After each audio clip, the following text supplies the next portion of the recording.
सभी शिक्षकों को टैब भरना बहुत ज़रूरी है। तो आप टैब कैसे भर सकते हो?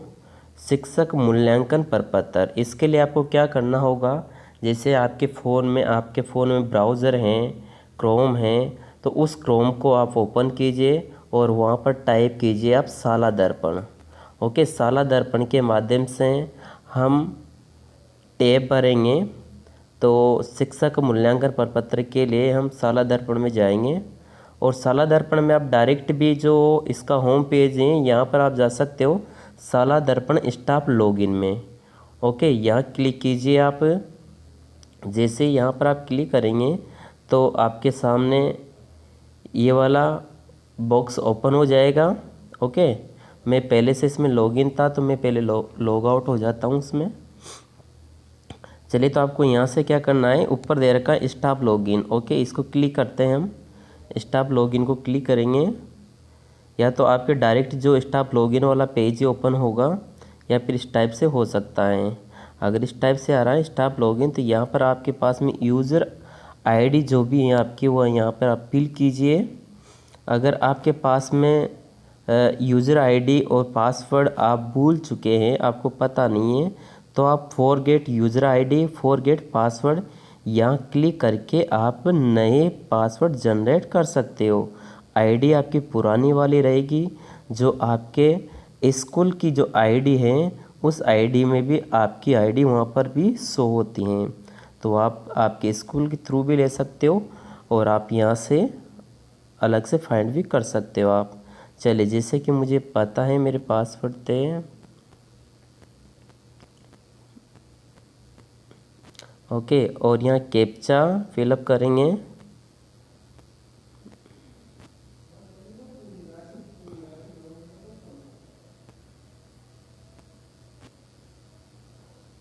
अगर आपका रजिस्ट्रेशन नहीं हो रहा है तो आप वन टाइम रजिस्ट्रेशन कर सकते हो। जैसे हम लॉगिन होते हैं, लॉगिन होते ही हमारे सामने हमारा जो स्टाफ लॉगिन का होम पेज इस प्रकार से दिखाई देगा। आपको देखिए यहाँ पर लेफ्ट साइड में 3 लाइनें दिखाई दे रही होगी आपको। ओके, इन 3 लाइनों को हम ओके करते हैं तो यहाँ नई टैब खुलेगी। देखिए, इसमें होम भी है, अप्लाई है, प्रोफाइल है, फॉर्म्स हैं, रिपोर्ट्स हैं, पीएसपी मान्यता है।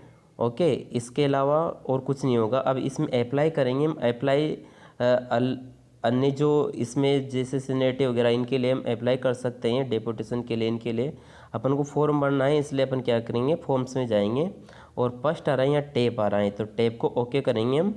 ओके, और इसमें सेशन दे रखा है नीचे, ये वाला इसको ओके कर देंगे हम।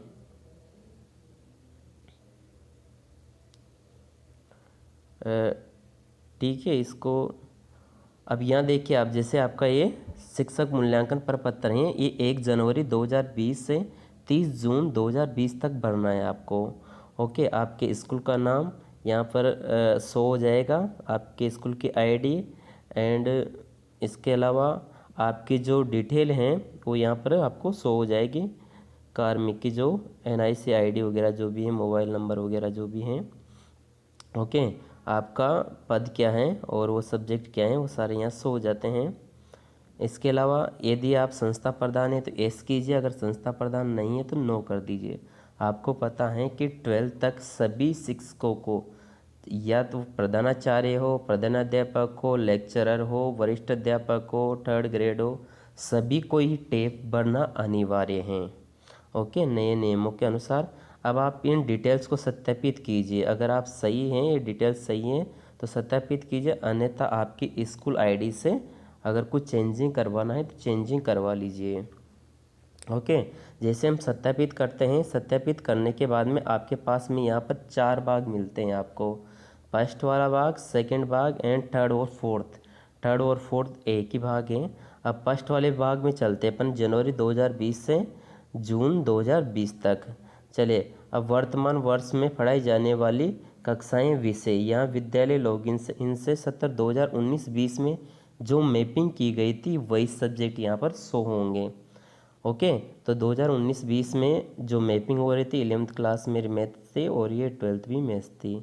इसके अलावा चलते हैं हम सेकंड वाला पॉइंट, इसमें विगत 6 माह में विद्यालय में शिक्षक की औसत बौद्धिक उपस्थिति।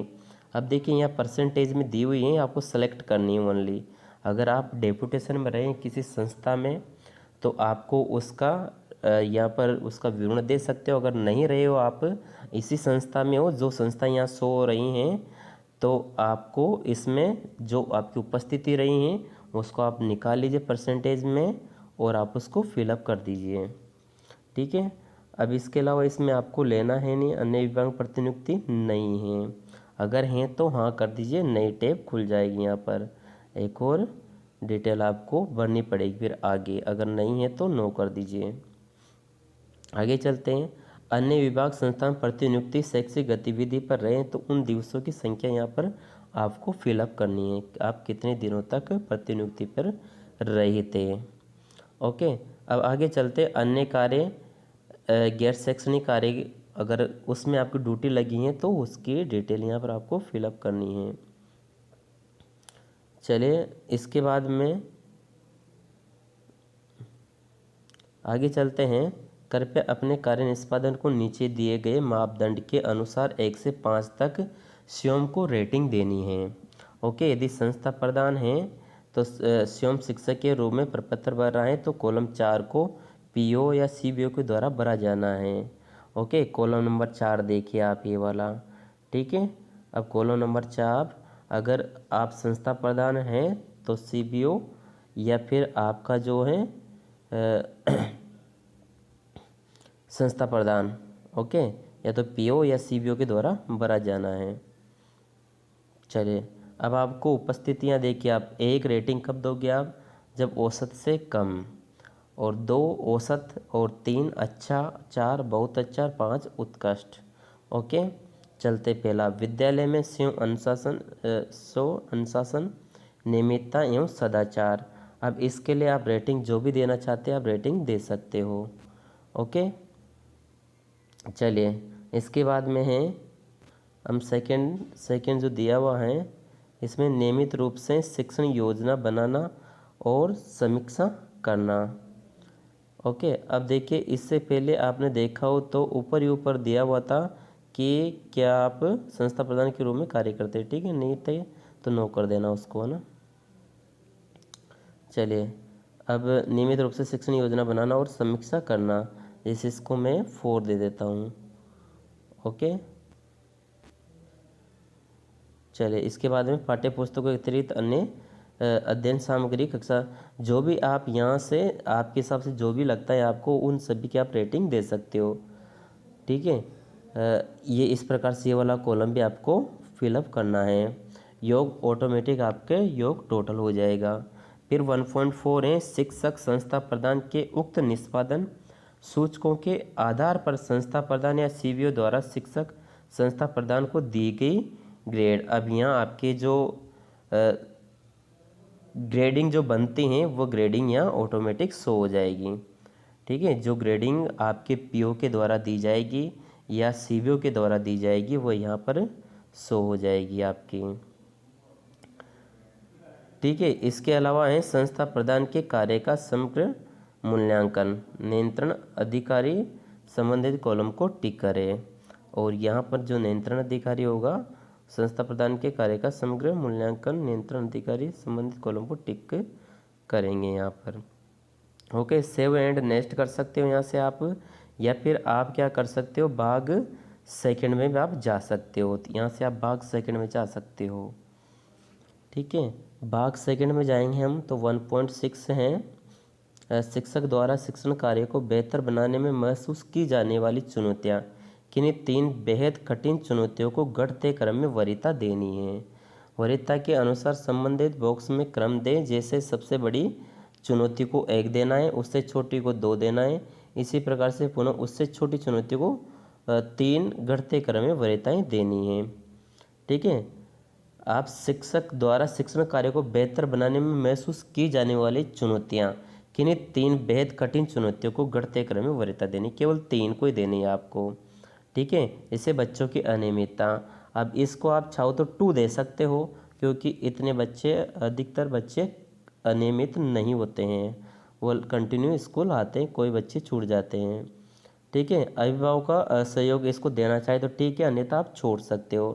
पाठ्य पुस्तक कठिन होना, इसको आप देना चाहे छोड़ सकते हो। तो बच्चों का स्तर कमज़ोर होना, इसे चाहे तो हम दे सकते हैं 3 वाली रेटिंग दे सकते हैं।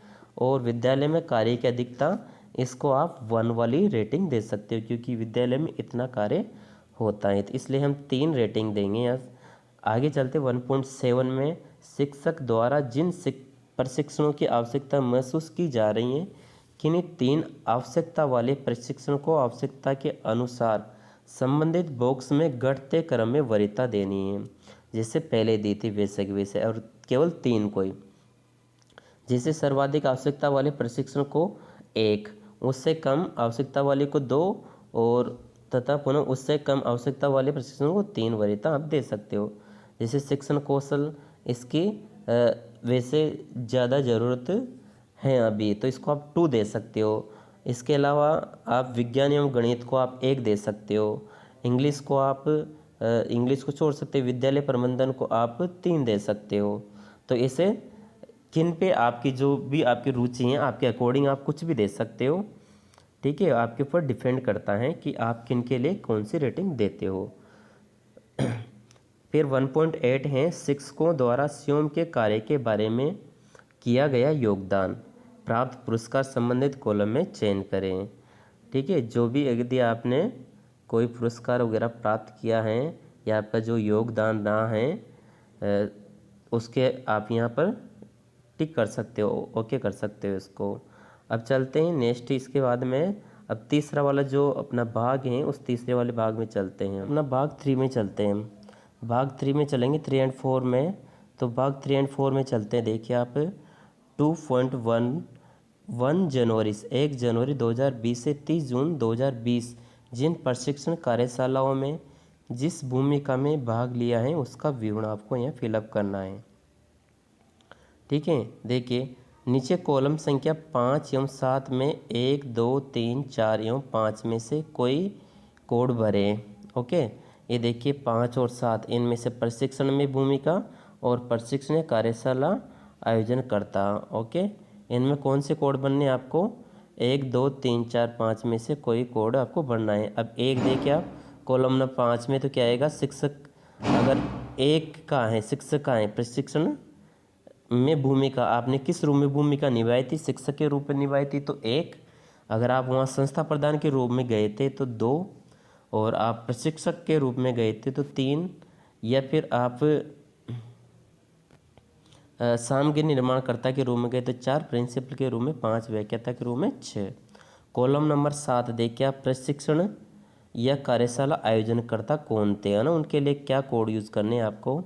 वो देखिए आप डाइट, अगर डाइट के द्वारा आयोजित होती थी वह, तो वो उसके लिए 1, समग्र शिक्षा के लिए 2, और RSCIRT इसके लिए 3, और गैर सरकारी संगठन है, अन्य संगठन है, उसके लिए 4 को ओके करना है, आपको भरना है या फिलअप करना है। चलते हैं, इसमें क्या है, क्रमांक 1 में दिया हुआ है। देखो आप प्रशिक्षण कार्यशाला का नाम जो भी आप यहाँ सेलेक्ट करोगे वो यहाँ से ओके हो जाएगा। जैसे कैसी थी वह कार्यशाला,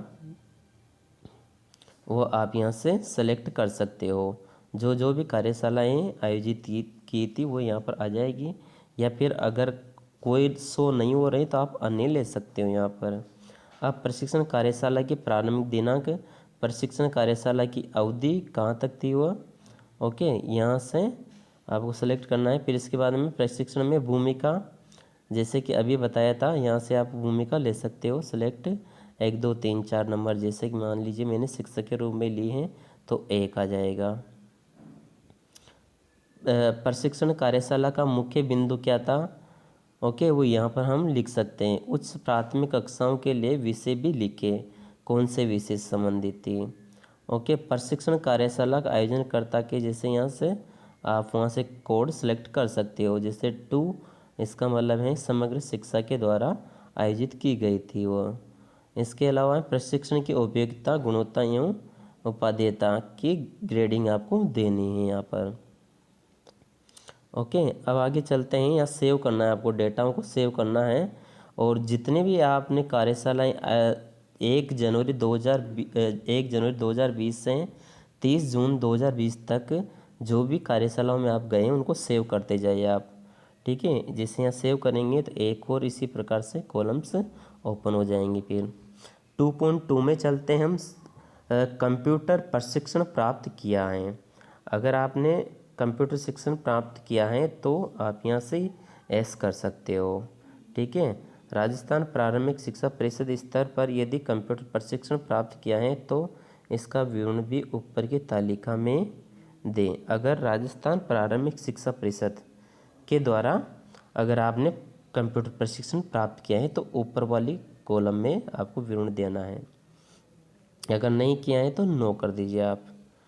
इसके बाद में 3.1 है, कृपया पाठ्य पुस्तक प्रशिक्षण एवं विभागीय प्रशासन की कार्यशैली के संबंध में अपने कार्य निष्पादन को नीचे दिए गए मापदंड के अनुसार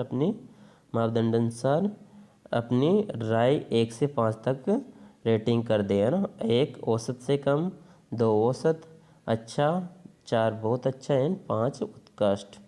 ओके। पाठ्य पुस्तक एवं पाठ्य सामग्री, अब इसको हम 3 दे सकते हैं, 4 दे सकते हो आप। प्रशिक्षण कार्यक्रम, इससे आप औसत दे सकते हो 2।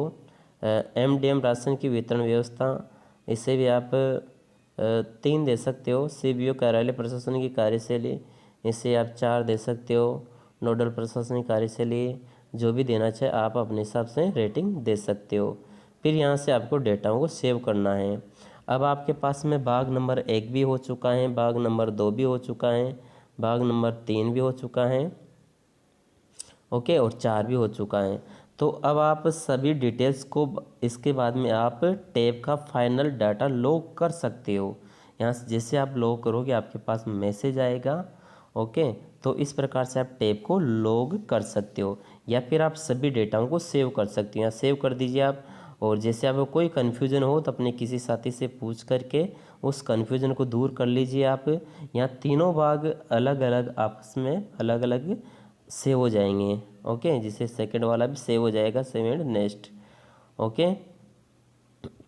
फर्स्ट वाला भी सेव एंड नेक्स्ट हो जाएगा। अब कोशिश ये करना कि आप इसको पूरी जानकारी सही तरीके से जानकारी फिलअप करने के बाद में ही इसको आप लॉग कीजिए, नहीं तो अभी तक इसको आप सेव कर सकते हो। तो ये है टैब भरने का एक आपका तरीका, किस प्रकार से आप टैब फिलअप कर सकते हो। मुझे आशा है कि आपको इस जानकारी से आप इस जानकारी से लाभान्वित होंगे। धन्यवाद। यहाँ से आप यहाँ से लॉग आउट कर सकते हो, ओके।